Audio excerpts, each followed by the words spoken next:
America అధ్యక్షుడు. ఈ పేరు తెలియని వాళ్ళు ఎవరో ఉంటారు చదువుకున్న వాళ్ళు. ఏంటంటే అగ్రరాజ్యాన్ని పొగరని కూడా ఉంటుంది వీళ్ళకి బాగానే. ఎంత నువ్వు గొప్పడువైనా, ఎంత ఆకాశాన్ని ఎగిరినా చివరికి నిలబడవలసిన భూమి మీద. అది గుర్తుపెంచుకొని ట్రంప్ గారు. ఏంటంటే ఈ మాట ఎందుకంటానంటే, నువ్వు ఐఫోన్ భారత్లో తయారు చేయకూడదు, అమెరికాలో తయారు చేయాలంటున్నావు. అమెరికాలో శాలరీస్ ఎంత? 5-6 లక్షలు, ఇంకా ఎక్కువ ఉండొచ్చు. భారత్లో శాలరీస్ ఎంత? 15,000, గట్టుకుంటే 20,000. 20,000 తయారు చేసి అసెంబ్లీ చేసి అమ్ముతేనే 1,50,000, 70,000, 80,000 ఉంది. నువ్వు 6 లక్షల కూడా శాలరీ ఇచ్చి నువ్వు ఎంత కమ్మాలి? అది ఒకసారి ఆలోచించండి. ఓసారి ఆలోచిస్తే మీకు అర్థమవుతుంది. ఏంటంటే అన్నం మీద అలిగి మా కొడుకు మార్చుకున్నట్టు ఉంటుంది. భారత్ అంటే మామూలు దేశం కాదు. అన్ని వనరులు ఉన్న సుభిక్షమైన భారతదేశం ఇది. మానవ వనరులు, భూమి వనరులు మొత్తం అన్ని రకాల వనరులు ఉన్నాయి ఇక్కడ. ఇక్కడ లేనిది ఏంటంటే పెట్రోల్. దానికి మోడీ గారు ఈవీలు, హైడ్రోజన్లు ఇవన్నీ తీసుకొస్తున్నారు. ఈ సక్సెస్ అవ్వే ఇంకో భారత్కి ఎవరితో పని ఉండదు. ఏంటంటే 150 కోట్ల జనాభా ఇక్కడ. ఎవడన్నా భారత్ దగ్గర వాళ్ళ దగ్గర చేరవలసింది తప్ప భారత్కి ఎవడో ఒక్క పెట్రోల్ మినహాయితే. ఒకప్పుడు డిఫెన్స్ మీద ఆధారపడేది ఇండియా, ఈ మన పాత గవర్నమెంట్ల మీద. ఇప్పుడు మా నయ గవర్నమెంట్ కదా, ఇదేం ఆధారపడట్లేదు.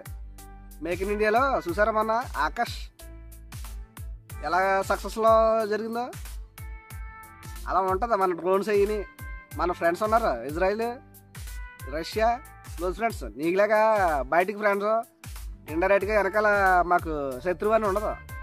కష్టాల్లో ఉన్నప్పుడు నిలబడతారు. అది భారత్ అంటే. నీకంటే అంత బిజినెస్ ఆలోచన కదా. యూరోపియన్ యూనియన్లో దూరం చేస్తాను మీ ఫ్రెండ్స్ అన్నమాట. కానీ అలాంటిదప్పుడు భారత్ విలువ నీకు ఏం తెలుస్తుంది? భారత కృతజ్ఞత ఉన్న దేశం.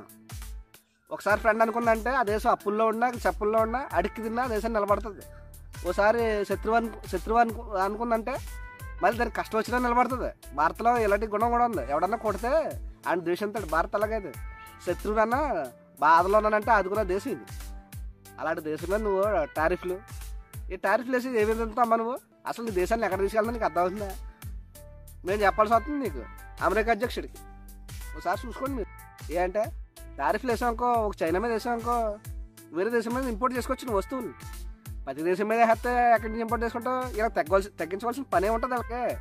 ఆ చిన్న లాజిక్ మిస్ అయిపోతాయి కానీ ట్రంప్ గారు.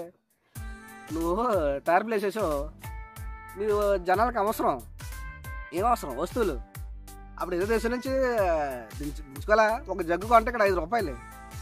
అదే అమెరికాలో కొంటే $2, $3 ఉంటుంది. అంటే అంత 3.85 ఏంటి? అలా ఉంటుంది మన తోటి మరి. ఏంటంటే భారత్ లేకంటే ఏ దేశం మనుగడకు లేదు. ఏంటంటే ఎక్కడన్నా మనం ఏ వస్తువు తయారు చేసినా అమ్ముకోవాలి కదండి. అమ్ముకోవాలంటే ఎక్కడ ఉండాలి? ఇప్పుడు మన దగ్గర కొట్టెట్టుకుంటాం, ఎక్కడ అమ్ముకుంటాం? జనం ఎక్కువ కన్నా అమ్ముకుంటాం.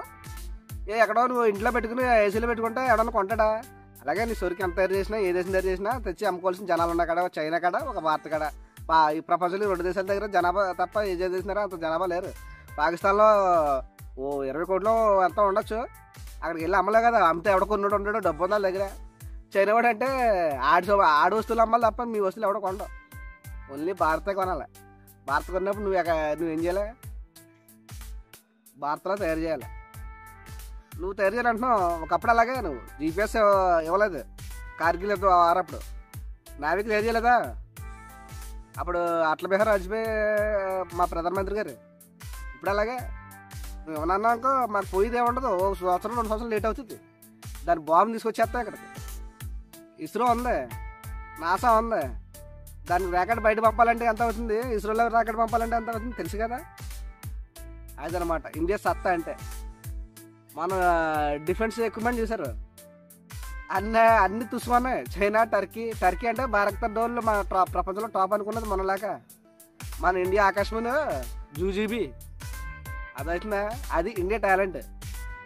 అక్కడలాగా 100 కోట్లు, వాళ్ళ లక్షల కోట్లు ఇచ్చి శాలరీస్ కాదు. జస్ట్ మినిమం శాలరీస్తోనే ఇంత చేస్తున్నారు. అదే మీ శాలరీస్ ఇక్కడ ఇచ్చామనుకో, మీ దేశానికి మా ఇంటెలిజెన్స్ రావాల్సిన పని లేదు. వాళ్ళు ఇక్కడ ఉండిపోయారనుకో, అమెరికా ఎప్పుడో ఎరగబడిపోద్ది. అది గమనించుకొని ట్రంప్ గారు ఎప్పుడన్నా మనం పరిపాలించామంటే దేశాన్ని ముందు తీసుకెళ్ళాలి తప్ప వెనక లాగకూడదు. మీరు ఏదో ముందు తీసుకెళ్తున్నారో ప్రతి దేశాన్ని భయపడుతున్నా అనుకుంటున్నారు. ఆ భ్రమలో బతుకుతున్నారు మీరు. అంతే సింపుల్ చెప్పాలంటే. ఏంటంటే అన్ని దేశాలతోనే మంచి రిలేషన్స్ ఉంటేనే ప్రపంచం దేశం ముందుకు వెళ్తుంది. ఇప్పుడు మాకు చుట్టేపులు ఉన్న దేశాలన్నీ శత్రు దేశాలే. మళ్ళీ అట్లకి ఆపద వస్తే మేమే ముందు ఉంటాం. ఈ టర్కీ చేసిన మేలు మర్చిపోతుంది. భూకంపం వస్తే భారత ముందుగా నిలబడింది. ఏ దేశం కంటే అన్ని దేశాల కన్నా ముందుగా నిలబడింది. ఇవాళ అదే దేశానికి కొట్టడానికి డ్రోన్లు ఇచ్చింది, అది డైరెక్ట్ డ్రోన్లు. బంగ్లాదేశ్ మా సోల్జర్స్ని ఎంత లైఫ్ సాక్రిఫైస్ చేసి 1971లో స్వాతంత్రం ఇస్తే ఇవాళ మా ప్రజలను మమ్మల్ని చంపడానికి ఇదయింది. అయినా వాళ్ళకి తిండి లేకపోతే మేమే కరెంట్ ఇవ్వాలి, మేమే బియ్యం ఇవ్వాలి, మేమే అన్నీ ఇవ్వాలి. మా దేశం గొప్పదనం అది.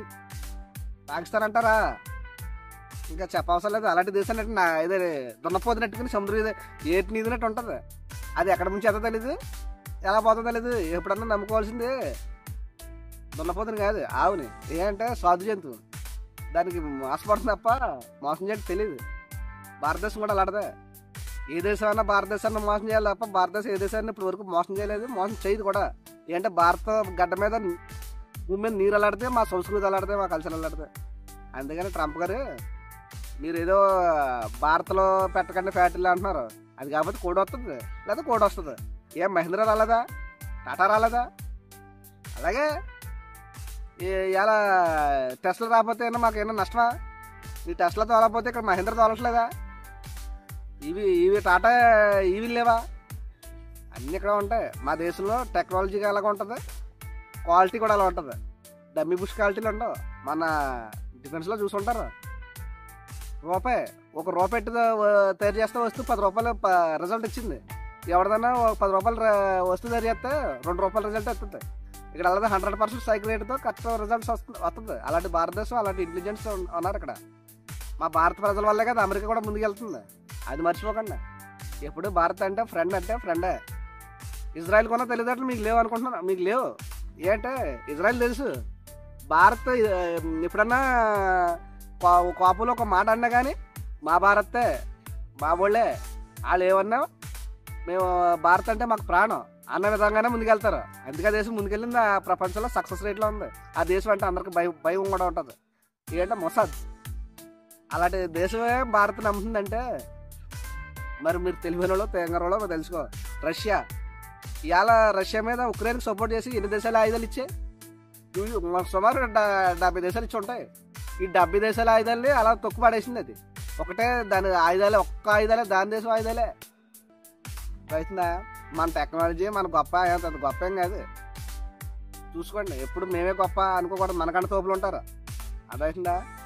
అలా అందుకని భారత్ లాంటి మిత్ర దేశాన్ని దూరం చేసుకోకండి. అది అమెరికాకే లాస్ వస్తుంది. ఏంటంటే దేశం ముందుకు వెళ్ళాలంటే అన్ని దేశాలని కలుపుకుని పోవాలి. ఒక దేశం శత్రుత్వం, ఒక దేశం మిత్రత్వం అనే విధానంగా ఉండకూడదు. ఇవాళ చైనా ఏంటంటే చీప్ ప్రొడక్ట్స్ జనాలు కావాలి. డబ్బు ఉన్నవాడు అంటే కొనుక్కుంటాడు, డబ్బు లేనివాడు ఏమో చీప్గా కొనుక్కుంటాడు. డబ్బు లేనివాడే ప్రపంచంలో ఎక్కువ. మనం ఎన్ని అనుకున్నా కాదని కూడా చైనా ప్రొడక్ట్స్ కొంటారు. ఏంటంటే అది సౌకర్యం వస్తుంది కాబట్టి. ఇప్పుడు అదే టైప్లో మనం ఇవ్వాలంటే భారత్లోనే ఇవ్వగలరు. ఏంటంటే వనరులు ఉన్నాయి కాబట్టి. నువ్వు చైనా వస్తువు పెట్టుకెళ్ళి అమెరికాలో తయారు చేస్తానే కొనండి అంటే ఎవడో కొనడానికి డబ్బు ఉండాలి కదా. అందుకే ఎప్పుడన్నా ఒక దేశం నీకు శత్రువు అనుకుంటే దాంతో సమానంగా మంచిగా ఉన్న దేశంతో ఫ్రెండ్షిప్ చేయాలి నువ్వు. అలాంటిది భారత్ను వదిలేసి నాకు శత్రువు, దాని దగ్గర మీరు వ్యాపారం పెట్టకండి అంటే ఎలాగండి? ఇది ఈరోజు మన లాగ్. జై హింద్, జై భారత్, జై జవాన్, జై కిసాన్.